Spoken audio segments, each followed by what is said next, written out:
Bueno, chicos, ¿ahí me escuchan? Sí, se escucha, se escucha. Perfecto. Y entonces les había dicho que una parte importante dentro de la clasificación de los adenómeros, silencien los micrófonos, así avanzamos. Entonces, decíamos que dentro de la clasificación de los adenómeros hay una cosa, más allá de lo que está escrito acá, hay algo que me importaba que ustedes manejen, que eran los acinos y la clasificación de seroso, mucoso y mixto, y cómo se dan cuenta en base a cómo algunas características que tienen cada uno de ellos. Fíjense en que los serosos son núcleos esferobasales, la luz es visible, presenta mucho retículo endoplásmico granular, o sea que hay vasofilia ahí, ¿estamos de acuerdo? No se ven, o sea, se ven azulados, ¿me entienden? El acino seroso se ve más azulado, mientras que el mucoso se va a ver más rosadito. Hablemos en criollo, para que se quede claro. Indudablemente que, chicos, cuando ustedes estén tomando un oral, no le van a decir rosadito, azulcito, violáceo.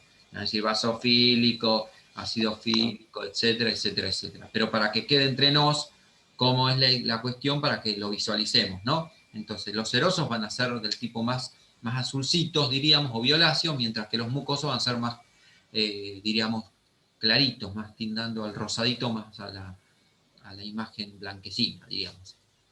Bueno, pero ¿y por qué se ve eso? Porque justamente decíamos que tenemos en los serosos mucho retículo endoplásmico granular, no se ve el límite entre las células, la parte apical puede observarse acidófila, ¿está bien?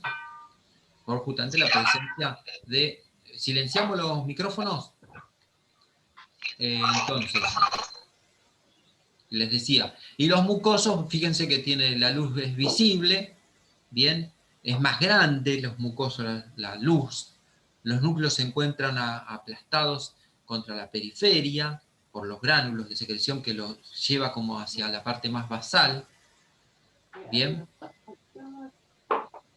se ven los límites intercelulares, bien, tinción pálida y presencia de secreciones, perdón chicos, voy a tener que, ¿me escuchan?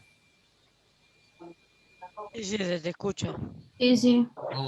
Voy a ver si puedo silenciar eso, porque la verdad que es totalmente incómodo, la verdad, esto.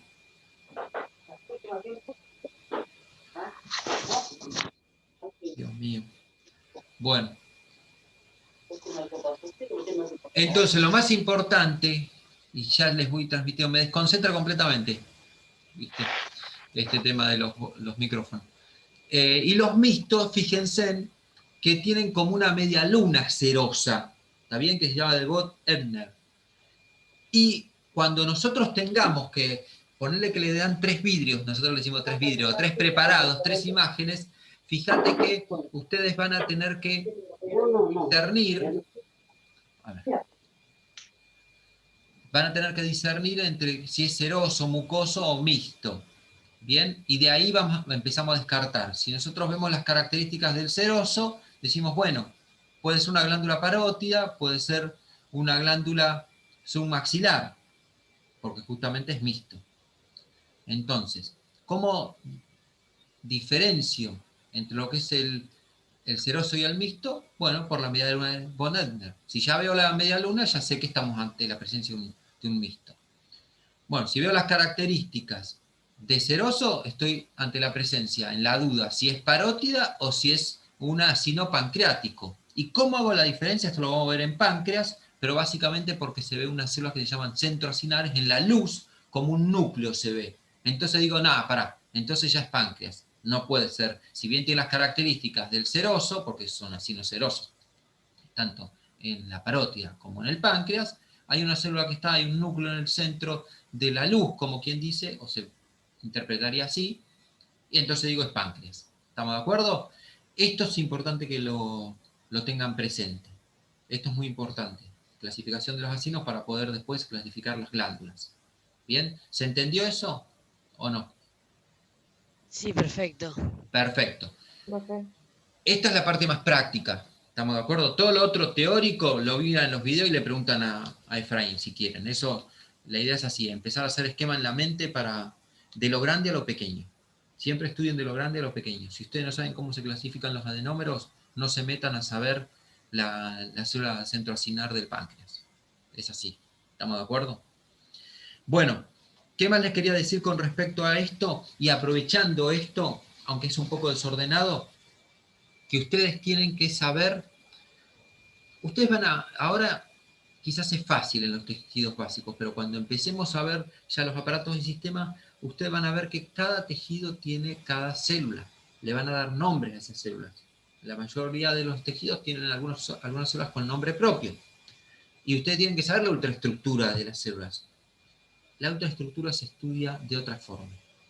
Ustedes sabiendo qué clase de secreción tiene la célula o a qué se dedica, yo te pregunto, ¿y cuál es la ultraestructura? Vos si sabes justamente a qué se dedica, me decís lo típico. Ustedes van a tener que estudiar, van a ver 5 tipos de células básicamente en toda histología. Unas que secretan proteínas, otra que secreta mucígenos, otra que secreta justamente lípidos, después las que son de las que van a sintetizar los constituyentes y liberar los constituyentes del ácido clorhídrico, y alguna que otra que me estoy olvidando. Entonces, si ustedes saben la ultraestructura de cada una de ellas, saben todo después. Porque si a vos te dicen, mira, tomemos la sino que estamos hablando. Bueno, es una célula acinar. Y bueno, ¿cuál es la estructura? Y bueno, sabemos que se sintetiza proteína, va a tener desarrollado el núcleo con heterocromatina, o laxa, vamos a tener justamente mucho retículo endoplásmico granular. ¿Quién lo empaqueta? Lo que se genera, el Golgi o desarrollado del Golgi. Habitualmente tienden a estar en los núcleos hacia la periferia, tiene gránulos de secreción, etcétera, etcétera. Y en base a qué es lo que sintetiza, cómo se tiñe. Entonces, si sintetiza proteínas, va a ser del tipo justamente basófila, porque tiene mucho retículo endoplásmico, tiene mucho, el retículo endoplásmico no por el rentículo tiene mucha basofilia, sino que está tachonado de ribosomas, y los ribosomas tienen ácido nucleico y hace que se le pegue justamente la basofilia. También son basófilos, tenés el núcleo, entonces se ven azulados. ¿Estamos de acuerdo? Así estudienlo. Después, cuando vayan avanzando, háganse esas 5 o 6 células tipo y ténganlo en la mente. Entonces, cuando van leyendo los tejidos y cuando vayan leyendo los órganos, van a decir, la ultraestructura no la tengo que estudiar, porque sé que se dedica a esto, entonces la ultraestructura es esto. ¿Está bien? ¿Me entendieron a lo que voy? Esto es netamente práctico. ¿Bien? Porque ya van a ver que la ultraestructura de cada célula es media carilla en el libro. Y dicen todo lo mismo. Lo único que tienen que saber algunos detalles. Nada más. ¿Estamos o no? Vamos. Bueno, es práctico esto. Es práctico. Bueno, y las endocrinas, que si bien no las tocamos en profundidad, ustedes tienen que saber más o menos cómo es la onda. Y acá viene, ¿ves? Fíjate. Glándulas endocrinas. Características: carecen de conductos y altamente vascularizadas. Escuchen una cosa. Y esto hace hacia la cuestión. Nosotros sabemos que las 3 características de un epitelio, ¿cuáles son? Quiero escucharlas. Vamos, ¿cuáles son las características del epitelio?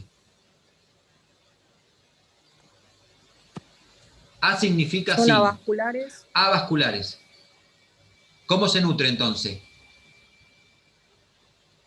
Si es avascular. Por difusión, desde el tejido que está abajo, que habitualmente es un tejido conectivo. ¿Estamos de acuerdo? ¿Qué más? Otra característica. Tienen poca sustancia Intercelular. Muy bien, perfecto. ¿Qué más? Una más. Tienen polaridad. También, pero esa sería una cuarta para mí, dale. Una antes que esa. Son células que están muy cerca una de la otra. Bueno, es una variación de la que dijeron anteriormente. Hay una que es la del, en cuanto a si están inervadas o no.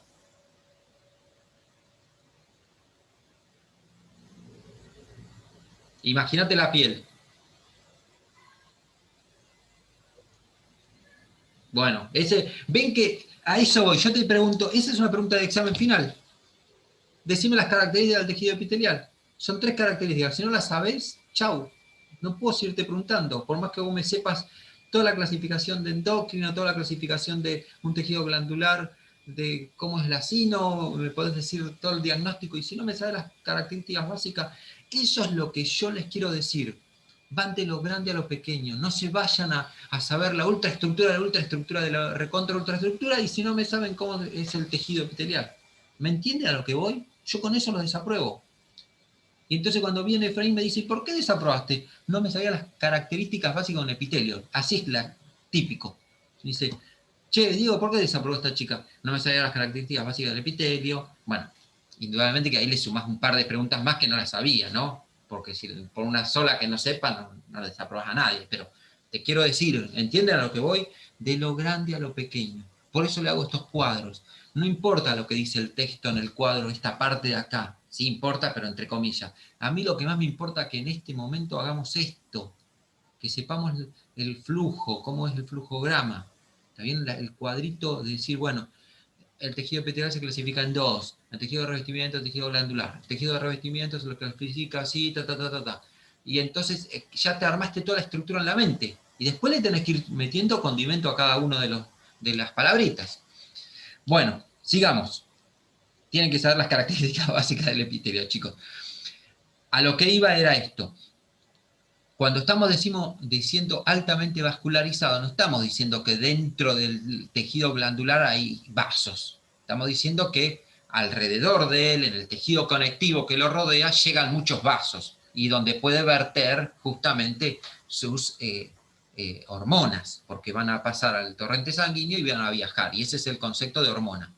Se sintetiza desde una célula, es vehiculizada al torrente sanguíneo, por este viaja a distintos sectores hasta que llega a su célula target o blanco. ¿Estamos de acuerdo? Ese es el concepto de hormona, o la definición de hormona. ¿Y cómo las puedo clasificar a las células endócrinas? Las clasifico en foliculares. Foliculares viene a ser como la forma que tiene, presenta una estructura esférica, se encuentran tapizados por un epitelio cúbico simple, etcétera, etcétera. Lo que quieran leer acá. ¿Estamos de acuerdo? Pero fíjate cómo es la historia. El ejemplo es la tiroides. Entonces, lo que forma es que este tejido glandular es un epitelio del tipo cúbico a cilíndrico, depende del estadio funcional que tenga esa tiroide. Entonces, forma como si fuese una pileta que en el centro deja el coloide, que cuando vean tiroides ya lo van a ver. ¿Estamos de acuerdo? Entonces a ese tipo de célula endocrina las llamamos foliculares, porque forma folículos tiroides son, justamente. Y otros que forman red, que las llamamos reticulares. ¿Está bien? Vemos abundantes células ordenadas en cordones, se observan vasos capilares, se forma una estructura red o trama. Bueno, la adenohipófisis, por ejemplo, es una, o la glándula suprarrenal, adopta esa disposición, diríamos. La tiroide, una disposición folicular. Y la suprarrenal, una tipo reticular. ¿Estamos de acuerdo? Eso es la clasificación. Folicular y reticular, depende qué disposición adopten, sería.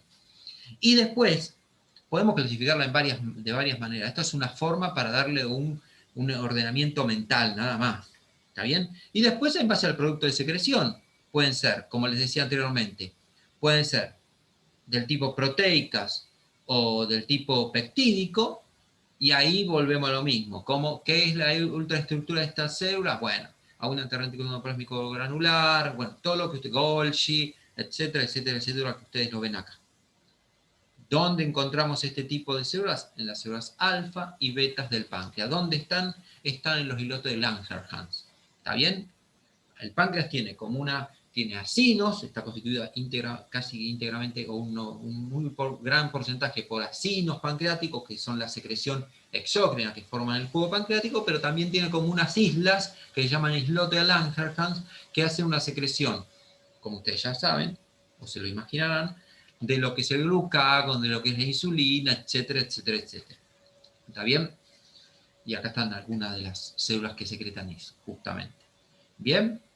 Y después hay otros productos de secreción dentro de las glándulas endócrinas que son los lípidos. ¿Está bien? Entonces, una glándula que secreta lípidos, indudablemente que va a necesitar el colesterol para síntesis de lípido, por lo cual va a necesitar un retículo endoplásmico granular, retículo endoplásmico liso, muy desarrollado. Indudablemente que siempre el Golgi va a estar desarrollado porque es el lugar de empaquetamiento y formación de vesículas para ser exocitadas. Entonces, si ustedes se ponen a pensar, ustedes necesitan saber bien, sería biología celular y molecular del CBC, para interpretar toda la ultraestructura de las células, saber después 4 o 5 células cómo es la ultraestructura, para después, cuando les toque estudiar cada tejido u órgano, toda esa parte ya está en su mente y listo, y no tienen que estar perdiendo tiempo, solamente abocarse a cómo es la estructura del órgano. ¿Se entendió o no se entendió nada?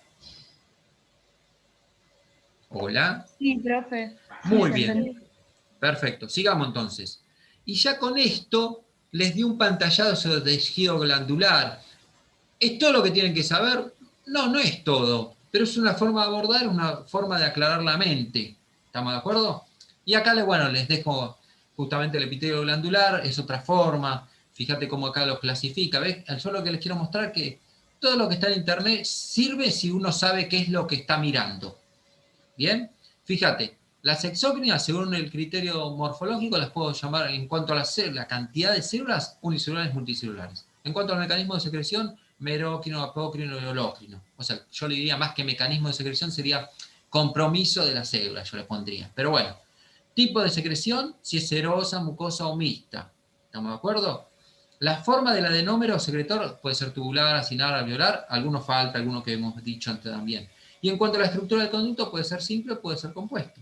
¿Estamos de acuerdo? O ramificado. En cuanto a las endócrinas, bueno, acá como les dice, vierte el producto de secreción a la sangre, ¿está bien? No tiene conductos, entre otras cosas. Pero lo que les quise mostrar es justamente que ustedes van a encontrar un montón de cosas en internet. Ustedes básense en lo que dice Efraín, lo que dice el texto, y más o menos lo que vamos hilvanando acá, y yo lo que trato es desasnarlo con respecto a eso, o ver una forma de abordarlo desde un poco la vista práctica. ¿Estamos de acuerdo? ¿Sí o no? Sí. Sí, sí. Bueno, ahora vamos a intentar de seguir avanzando. Vamos a la parte de anatomía. Miembro superior. Les cuento. Y vamos a hacer este ejercicio que lo tienen que hacer siempre que empiezan a leer el tema o a mirarlo. Yo tomé anatomía. Y anatomía es muy sencillo, por eso lo tomé acá para que practiquemos. Te dice que tenés que saber algo de osteología. Estos son los objetivos textuales que tienen en su libro, o en el cronograma, quiero decir.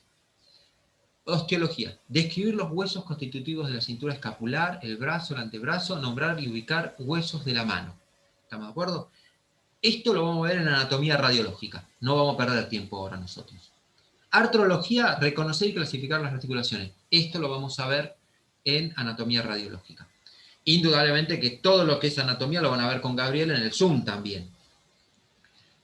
Lo que sí les quiero comentar, tienen que saber clasificar los huesos en base a las dimensiones que tienen. Tienen que saber los accidentes más importantes de los huesos. ¿Estamos de acuerdo? Eso ténganlo presente. No se me deliren, porque todo nos pasó. Cuando nosotros estudiamos inclusive medicina, si uno se pone a pensar, este libro que tiene en el PRO es cortito, pero si ustedes miran la Target de las primeras versiones, huesos son 200 hojas. 200 hojas son. De hueso nada más, de la descripción del hueso. Entonces, no perdamos tiempo. Sean criteriosos en cuanto al objetivo. ¿Bien? La miología, enumerar, y esto es otra cosa que les quiero comentar. Enumerar y reconocer los grupos musculares y su función. Por grupos musculares. Algunos van a ver que van a tener que saber, porque van a ver en el último que dice topografía, que habla del bíceps. Y bueno, tenés que saber más o menos dónde se inserta el bíceps para interpretar una región anatomotopográfica, pero no tienen que saber dónde se inserta cada músculo, a dónde va, etcétera, etcétera. No, sino decimos que el brazo tiene un compartimiento anterior, un compartimiento posterior, que está irrigado por tal arteria, que está inervado por tal nervio o por tales nervios, que permite una función de flexión, de extensión, lo que sea. Así se estudiaría la angiología, al menos en miembros. Después ya van a ver que en masticación sí, tenés 5 músculos, que los tenés que saber, dónde se insertan, qué funciones tienen, etcétera, etcétera. Pero acá solamente por compartimiento. Y sí, acá les quiero transmitir, y de esto se trata un poco lo que vimos nosotros, justamente la angiología, vamos a ver algo ahora, que son los cuadros que yo les mandé, mencionar y reconocer la irrigación arterial y venosa, describir el sistema venoso superficial. Eso es lo que tienen que saber. ¿Estamos de acuerdo? No las colaterales ni las comunicantes de las venas, no. Solamente tenés que saber mencionar y reconocer la irrigación de las arterias. Ahora lo vamos a ver. Y el sistema venoso profundo es satélite. El que ya estuvo leyendo o estuvo mirando los videos sabe que el venoso profundo es satélite del arterial. O sea que si vos sabés el arterial, decís que el profundo es satélite y ya está, listo. No tenés que decir otra cosa. Pero sí tenés que saber describir el venoso superficial, que ahora vamos a ver. Neurología, ubicar el plexo braquial. Reconocer los nervios que inervan los diferentes grupos musculares. O sea, primero tenés que saber qué es el plexo braquial, cómo se constituye, cómo se forma y cuáles son sus ramas terminales. Y cerramos con saber la inervación de los grupos musculares, cerramos este tema que habíamos dicho acá de miología, justamente por grupos y saber la inervación. Bien, y topografía, tenemos que saber algunas regiones anatomotopográficas que están acá y así ahora vamos a empezar a practicar una cosa. Empecemos rápidamente. Yo les mandé esto. ¿Estamos de acuerdo? Que es el plexo justamente braquial. Ustedes, esto que está cubierto acá, por lógica, ustedes lo tuvieron que completar. ¿Estamos de acuerdo? ¿Y cómo lo completaron? Así. Es una imagen que ustedes la tienen en el PRO. Si quieren hacer trampa, pueden directamente ir y mirar en el PRO las imágenes que yo les mando. Yo les mando imágenes del PRO y la tarjeta. Si ustedes quieren hacer trampa, que yo no sé si es trampa, lo miran directamente en el libro y completan lo que yo les mando. ¿Está bien? El ejercicio es el mismo. Es tomarse el laburo de ver qué es cada una de estas cosas que está marcada acá. Entonces, con esto, yo lo que les voy a decir, abran los oídos, abran las mentes, rápidamente. Cuando nosotros vemos el nervio que está saliendo, el par raquídeo, el nervio que sale por el agujero de conjunción, el agujero vertebral, vamos a ver que salen dos ramitas, una que va hacia adelante y una que va hacia atrás. ¿Estamos de acuerdo? ¿Están ubicados? Imagínense en el orificio del agujero vertebral. ¿Están ubicados o no? ¿Sí o no? Sí. Bueno, tanto la rama que va hacia adelante como la rama que va hacia atrás, y escuchen bien, son mixtas, o sea que son sensitivas y motoras. Las ramas que van para atrás van a dar inervación motora y sensitiva del dorso. ¿Está bien? De la espalda. Esas no entran en los plexos. Esas no entran en los plexos.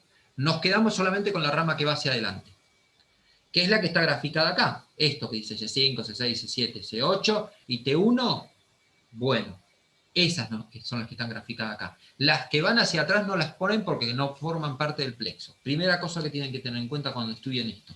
Segunda cosa que tienen que tener en cuenta cuando estudien esto, nosotros sabemos que los nervios van a estar surgiendo en los agujeros de conjunción. ¿Bien? Y que habitualmente tenemos un nervio por cada uno de los agujeros de conjunción. O sea, si yo tengo 7 vértebras cervicales, tengo torácicas que son 12, lumbares que son 5, nosotros esperaríamos tener 7 nervios en cervical, 12 en lumbar, 12 en torácica y 5 en lumbar. ¿Qué pasa acá con la cervical que aparece un C8? Que en algún momento hay un nervio que sale por arriba y por debajo de la vértebra. Entonces ahí se me suma 1. Es por eso que ven C8, no que esté mal. ¿Estamos de acuerdo? Y ahora teniendo en cuenta eso y tomando las ramas anteriores de la salida del nervio, las que van a formar el plexo, decimos que si yo uno justamente C5 con C6, me forma el tronco superior.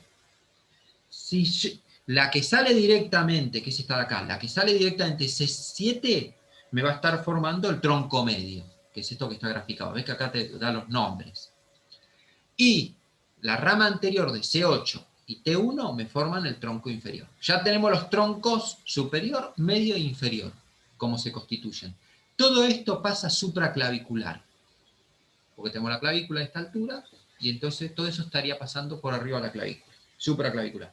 Infraclavicular, ¿qué pasa? Y empecemos. La hacemos sencilla. Todas las ramas posteriores del tronco superior, del medio y del inferior, todas estas, fíjense, me forman justamente el fascículo posterior. De la vieja usanza, tronco secundario, posterior. Y ese tronco posterior me da dos ramas terminales, que son el nervio axilar y el nervio radial, que están acá. ¿Bien? Listo. Ahora, fíjense, o sea que podemos decir que los troncos superior, medio e inferior se dividen en ramas anteriores y ramas posteriores. Las posteriores me forman el tronco o tronco secundario posterior, o también llamado con la nueva nomenclatura anatómica, fascículo posterior, y ese fascículo posterior como ramas terminales me da la axilar y la radial. ¿Vamos bien hasta ahí o no? ¿Sí o no? Sí, profe, Chicos. perfecto. Bueno, vamos ahora a la rama que me da justamente la rama anterior del tronco superior y la rama anterior del tronco medio, me forman el fascículo lateral. Este fascículo lateral es el tronco secundario posterolateral de la vieja usanza. ¿Y qué me da este fascículo lateral? Me da el nervio musculocutáneo y me da la rama lateral del mediano. La rama lateral del mediano. ¿Bien?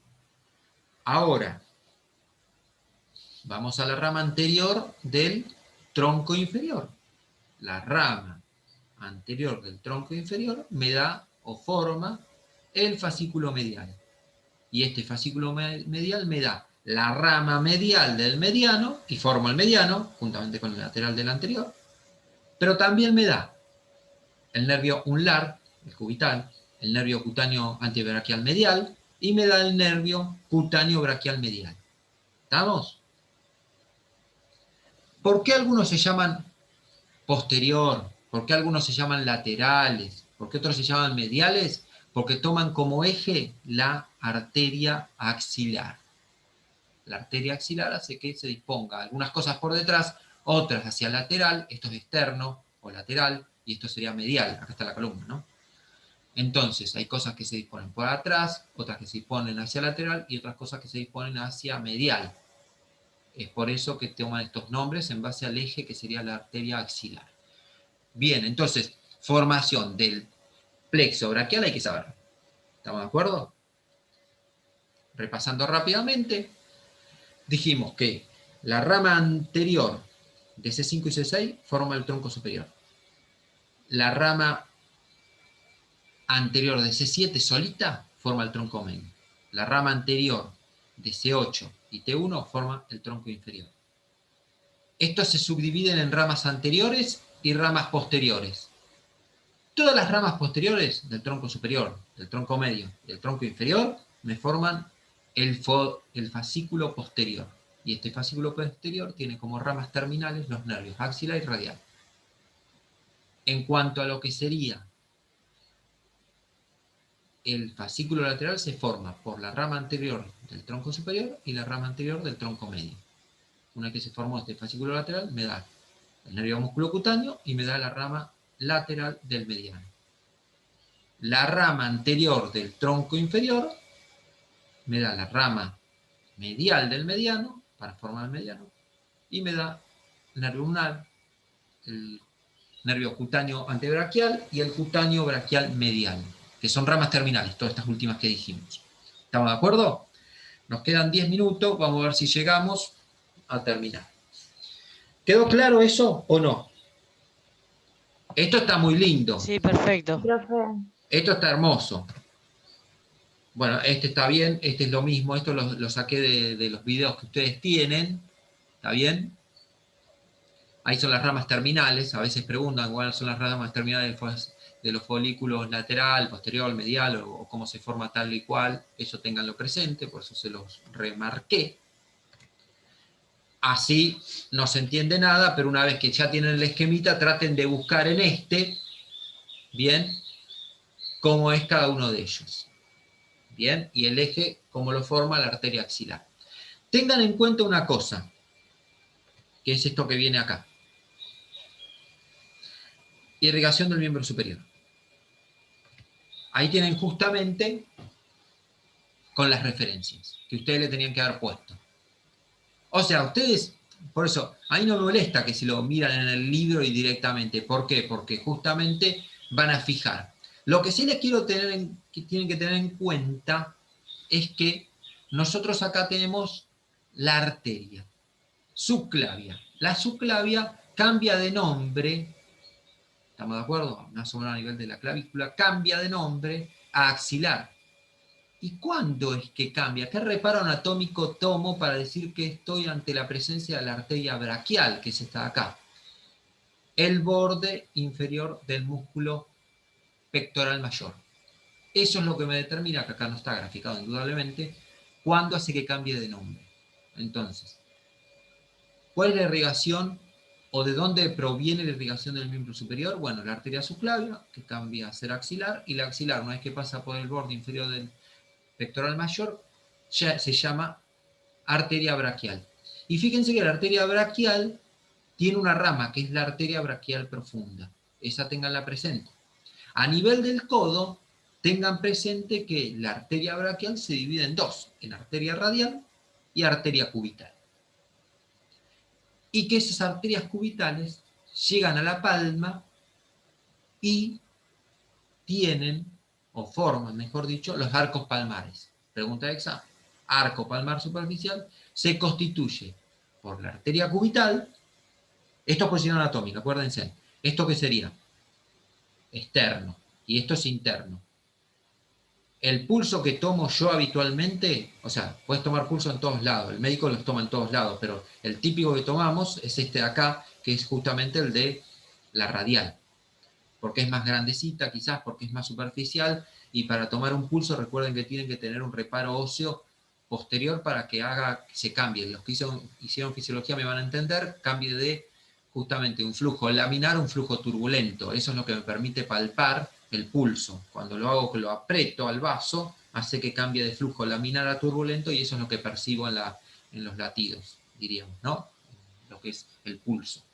Bueno, como les decía, entonces, el arco palmar superficial se va a constituir por directamente la arteria cubital y una rama de la radial, que es la rama palmar superficial. Y ahí me formo el arco superficial, que está acá marcado, fíjense. Mientras que el arco palmar profundo se forma directamente de la radial con una rama de la cubital que se llama palmar profunda. Y ahí me forma el arco palmar profundo.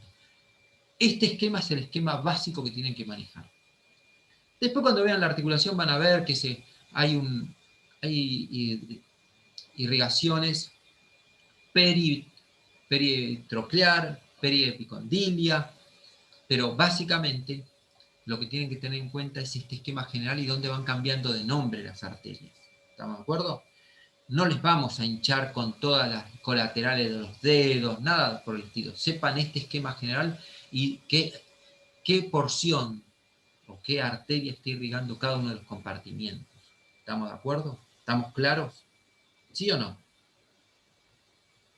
Sí. Perfecto, perfecto. Profe, Sí. vos dijiste que la arteria subclavia cambiaba a axilar. Sí, ¿A qué momento? aproximadamente a nivel de la clavícula. Bueno, gracias. ¿Estamos? Bueno, y acá vamos con el superficial. Acá tiene un montón de cosas, ¿está bien? De arterias colaterales, de plexos, ¿está bien? Lo importante que ustedes tienen que tener es que una cosa es cuando describo una arteria, que la arteria se describe básicamente desde lo que sería, desde donde surge, que sería del corazón hacia la periferia, mientras que las venas desde donde surgen, que sería desde lo más distal hacia lo proximal. Entonces, cuando yo te digo, descríbeme la irrigación arterial del miembro superior, me la vas a describir como te describí anteriormente, desde la subclavia hacia los arcos palmares, mientras que cuando yo te pida que me describas cómo está constituida o cómo está evacuado el miembro superior, me lo vas a describir al revés. En la mano, más allá de todo esto que les mandé para que completen, lo importante es tener en cuenta la vena cefálica del pulgar y la salvatela. ¿Estamos de acuerdo? Les mandé esta también. Y lo que tienen que tener en claro es básicamente que esa irrigación del dorso, la del dorso que me olvidé decir, el dorso más la salvatela más la basílica, van a empezar a formar dos grandes venas. Estamos hablando de venas superficiales, chicos. Recuerden que lo que es venas profundas son satélites de las arterias que mencionamos anteriormente. Y recuerden otra cosa, este esquema se da solamente en un 25% de los casos. Entonces, ténganlo presente eso. Bueno, y entonces, sigamos con esto.